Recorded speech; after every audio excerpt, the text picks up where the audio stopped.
There is a man in every room who does not need to be seen. He does not move toward the energy. He is the energy, still and cold and ancient stone. He does not speak to fill the air. He does not smile to earn comfort.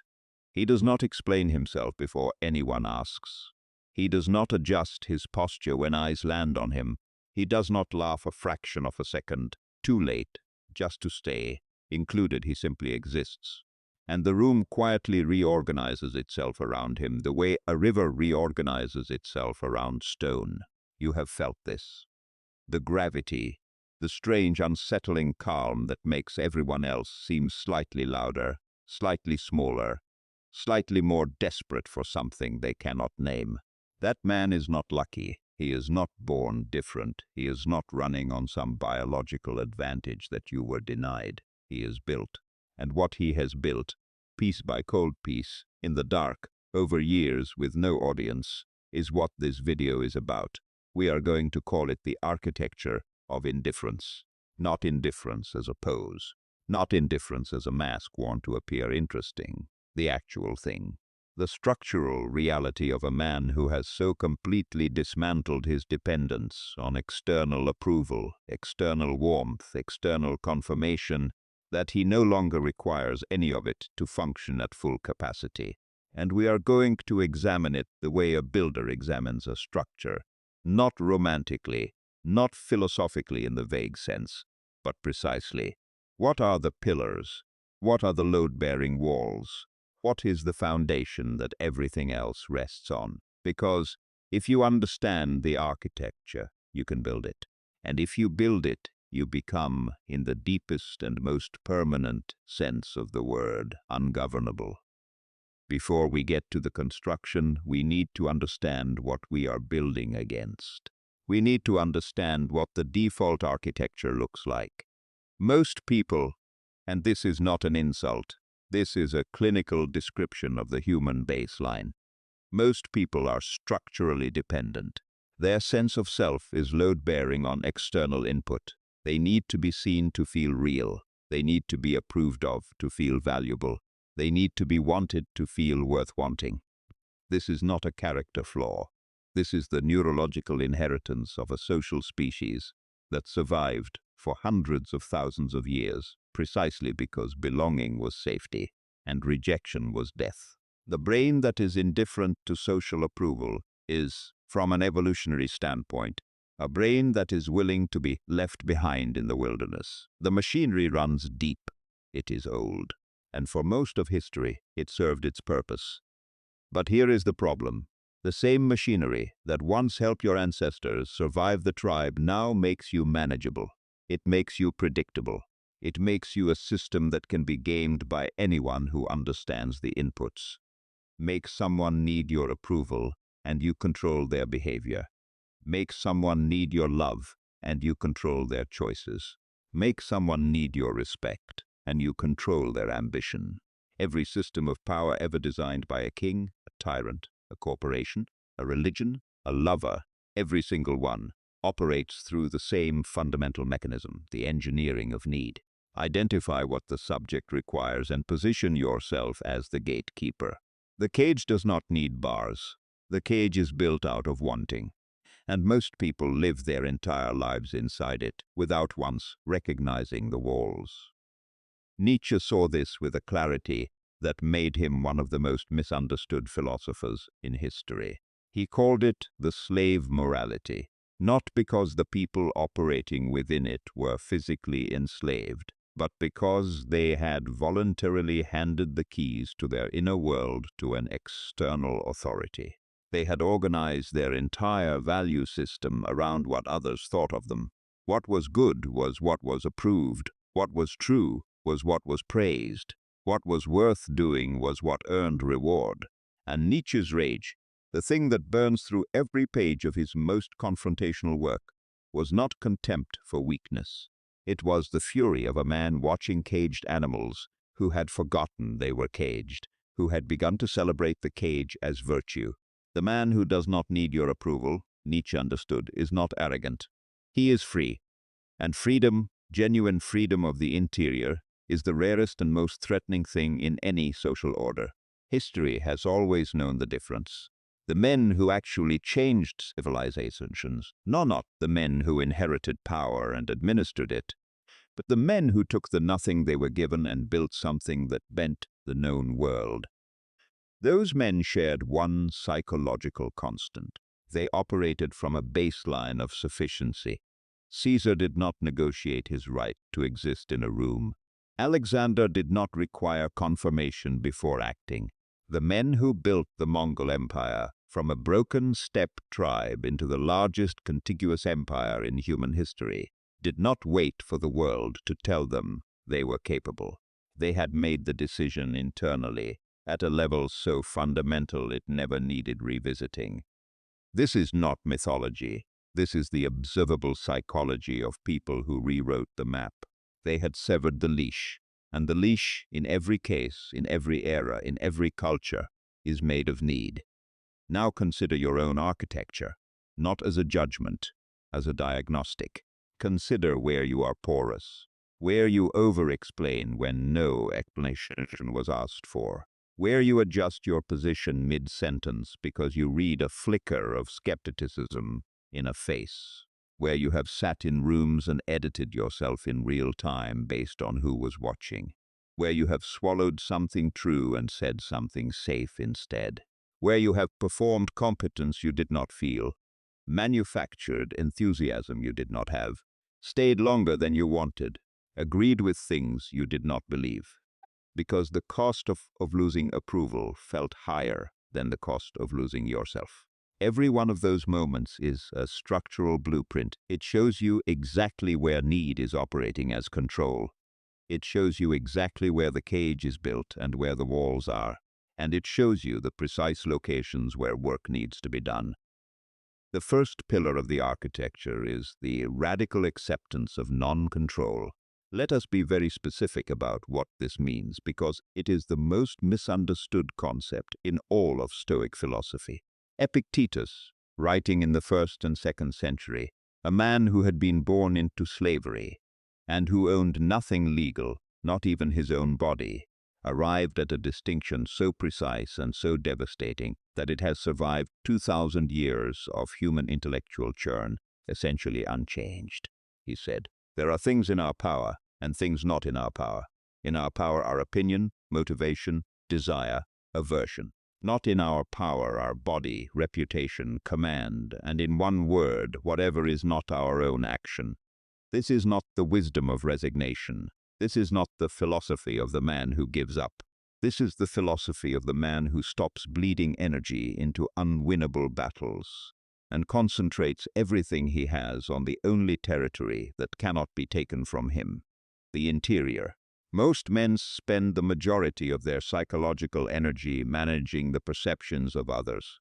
They are running a continuous background process. Call it the approval engine, that monitors every interaction for signals of acceptance or rejection and adjusts behavior accordingly. This engine is expensive. It consumes attention that could be elsewhere. It introduces noise into every decision. It makes you responsive to inputs you cannot control, which means it makes you a reactive creature rather than a generative one. The moment you genuinely, not as a performance, not as a posture, but as a settled structural reality, the moment you genuinely accept that you cannot control what others think, the approval engine stops. And when the approval engine stops, you become, for the first time, cognitively available to yourself. You have processing capacity you have never had before. You have stillness you have never experienced. And paradoxically, because this is the irony at the center of all power psychology, you become more compelling to the people around you, not less, because the brain registers the absence of need-seeking behavior as authority, as certainty, as the rarest quality in any room, a person who does not require anything from you. The second pillar is what we might call the destruction of the performed self. Carl Jung's great contribution to the psychology of individuation was the mapping of the persona, the mask that the ego construct to interface with the social world. Every man builds one. It begins in childhood, the first time you discover that one version of you earns warmth, and another version earns rejection. From that moment, the editing begins. You learn to amplify the parts that are rewarded and suppress the parts that are punished. You learn to read rooms and calibrate accordingly. By adulthood, most men are operating a persona that is several layers removed from anything authentic. Performing competence they do not feel. Performing confidence that exists only in the presence of an audience. Performing calm while internally managing a constant low-grade emergency. And the problem with this is not moral, it is structural. A persona is hollow, and hollow structures vibrate. They resonate with external input because they have no internal density. They are loud, reactive, unstable, and exhausting to maintain. The man who has done the work of individuation, who has descended into the basement of his own psychology, who has faced the aspects of himself that the persona was designed to conceal, his cowardice, his envy, his capacity for cruelty, his grief, his shame, and has named each of those things clearly, without flinching, without performing the naming for an audience, simply as a private reckoning between himself and the truth. That man has built density. He has built what Jung called the self with a capital S, the integrated whole that includes the shadow rather than suppressing it. And the man who carries that density is not loud. He is not reactive. He does not need external confirmation because he has already done the most demanding act of confirmation available to a human being. He has met himself in the dark and found that he could stand it. Everything that comes after that is, by comparison, manageable. This is what the ancient philosophers meant when they talked about self-mastery. Not the management of behavior, not the performance of virtue for an observing crowd. The actual interior confrontation, done alone, in silence, where no one is watching and no reward is forthcoming. The Stoics called it the examined life. The Buddhists called it clear seeing. Jung called it shadow integration. The name does not matter. What matters is that it is done. Because until it is done, the false self is load-bearing on the structure. And a building whose load-bearing wall is made of performance will always fail under pressure. The third pillar is the mastery of presence. Genuine, undivided presence as a function of having nothing to manage. Here is the truth about attention. Most people cannot be fully present because presence requires the temporary cessation of internal agenda. Presence requires that you are not rehearsing your sense, not monitoring how you are being perceived, not calculating whether the interaction is going in your favor, not bracing for a threat that has not yet materialized. Most people are doing all of these things simultaneously, which means they are attending to reality through a filter of constant self-referential noise. They hear what is being said, but they are processing it through the question of what it means for them. They observe what is happening, but they are editing it through the question of whether it confirms or threatens their sense of themselves. They are, functionally, half absent, and half-absent people miss things. They miss the detail that changes the meaning of the room. They miss the subtext that reveals more than the words. They miss the silence that is more informative than anything spoken. The man who needs nothing is fully in the room. He is not there to get something.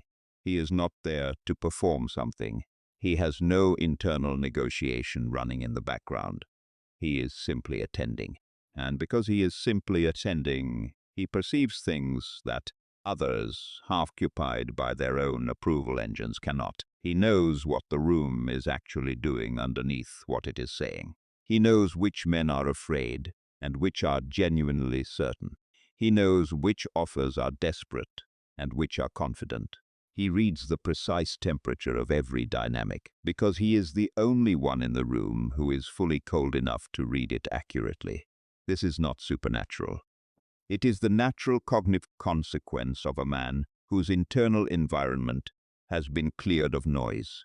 Schopenhauer came closest to naming this with his concept of aesthetic contemplation, the state he described as becoming a pure subject of knowing, temporarily freed from the demands of the will, from desire and aversion, capable of perceiving the object with total clarity, precisely because the self has stepped back from its usual agenda.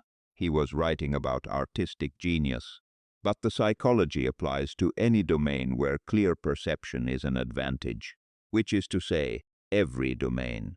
The man who can step outside his own wanting and simply see what there is in any field of endeavor, operating at a level of perception that need-driven men cannot reach. The fourth pillar is the economics of emotional display. Every visible reaction you produce is data. It tells the observer what affects you, which reveals what you value, which reveals what you can be reached through.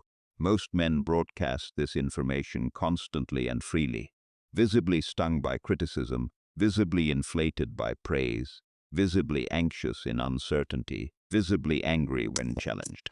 Each of these responses is a communication. Each tells the world, here is a lever, here is a way in, here is the gap in the wall where pressure can be applied. The man who understands the economics of emotional display does not suppress his emotions in the neurotic sense. He does not deny what he feels. He makes a distinction, a sharp, practiced, load-bearing distinction between what he feels and what he reveals, and he operates the second as a function of strategic choice rather than automatic response. The Machiavellian principle, correctly understood, is not that you feel nothing. It is that you reveal nothing unless the revelation serves a purpose. Silence in this context is not absence. It is accumulation. Every moment you hold your expression steady while others shift and flinch and reach for words to fill the discomfort, you are banking something. You are demonstrating, without a single word, that you cannot be moved by the tools being deployed against you. And men who cannot be moved are, in every social and political calculus ever devised, the men who set the terms. They are the ones others try to read and cannot. They are the ones whose approval is sought precisely because it is not automatically given. They are the ones whose silence in a room changes the room, because no one knows what the silence contains, and the unknown is always treated with more caution than the known. Caesar understood this. The chronicles of his contemporaries describe a man whose face in councils was largely unreadable, who could absorb news of catastrophe without visible disturbance, who deployed warmth and coldness with equal precision as instruments of purpose rather than as reflexive responses to stimuli. The great daimyo of feudal Japan cultivated stillness as deliberately as they cultivated swordsmanship. It was understood that the man who could be read by his opponent was already half defeated. The Venetian diplomats of the Renaissance, possibly the most sophisticated political operators of their era, trained themselves to receive any information, good or bad, shocking or mundane, with the same quality of unrevealing attention. This was not coldness. This was weaponized clarity, and it was considered by the men who practiced it the highest form of intelligence. The fifth pillar is what we might call the dismantling of the need hierarchy. Abraham Maslow mapped the hierarchy of human needs and placed belonging, esteem, and self-actualization as the ascending levels of human psychological development. What he did not address with sufficient precision is that most men never make the ascent because they remain structurally dependent on having the lower levels confirmed by external sources. They need to feel safe, not because they have built safety, but because someone else has extended it to them. They need to feel esteemed not because they have developed genuine self-regard, but because they have accumulated enough external approval to temporarily simulate it. And this means that the entire upper architecture of their psychology rests on a foundation that any sufficiently motivated person can destabilize simply by withdrawing the input. The man who has genuinely built his own hierarchy, who has generated his own safety from internal resources rather than external assurance, who has developed genuine self-regard from internal assessment rather than external praise, that man's foundation cannot be reached from the outside. You cannot destabilize him by withdrawing approval, because he was not drawing from that well. You cannot manipulate him with the threat of exclusion, because belonging to any particular group was never structural for him. He belongs to himself, and a man who belongs to himself is, in the most operational sense of the word, free. The sixth pillar is the paradox of indifference as the most powerful form of attraction. This is the one that most people encounter as a social phenomenon and misunderstand as a game. It is not a game. It is a fundamental principle of how human attention and value assessment actually operate. The social psychology research is unambiguous on this. Human beings assign value to things in proportion to how difficult those things are to obtain. We pursue what retreats, and we dismiss what chases. We find compelling what does not require us. We are drawn toward what does not appear to need us. This is not a tactical observation. This is a deep feature of how the brain constructs its model of the world's value hierarchy. The man who needs your approval is telling you something. He is telling you, at the level of signal beneath the words, that he does not believe his own value is sufficient to stand without your confirmation. And the brain, not the conscious mind, the old brain, the part that runs status assessment before you are even aware of it, registers this signal and adjusts its valuation accordingly. The man who does not need your approval is telling you the same kind of thing. He is telling you that his value is self-evident to him, that it does not require external ratification, that he is complete without your confirmation, and the brain registers this signal and adjusts accordingly, not as a response to behavior, as a response to a deeply transmitted quality of genuine self-sufficiency. This is why the most psychologically sovereign men in any room, the ones who have genuinely built the architecture, not the ones performing it, draw the most attention without seeking it. People bend toward them. They find themselves, often without understanding why, wanting the approval of the man who appears to need nothing. They find themselves curious about what he thinks in a way that does not apply to men who have been freely broadcasting their opinions all evening. They find themselves invested in being noticed by someone who does not appear to need to notice anyone. This is the deepest gravity in any social field, and it cannot be manufactured. It can only be built. Because the brain is extraordinarily good at detecting the difference between genuine indifference and performed indifference. The one repels, the other pulls. Now understand what the architecture looks like when it is complete. It is not a man who is cold in the sense of being disconnected from experience. It is not a man who does not love, does not feel, does not grieve. Those things remain. What has been removed is the structural dependency, the place where those experiences were allowed to become levers. The fully built man feels what there is to feel and is not governed by the feeling. He loves without needing to possess. He engages without needing to win. He speaks without needing to convince. He acts without needing to be credited.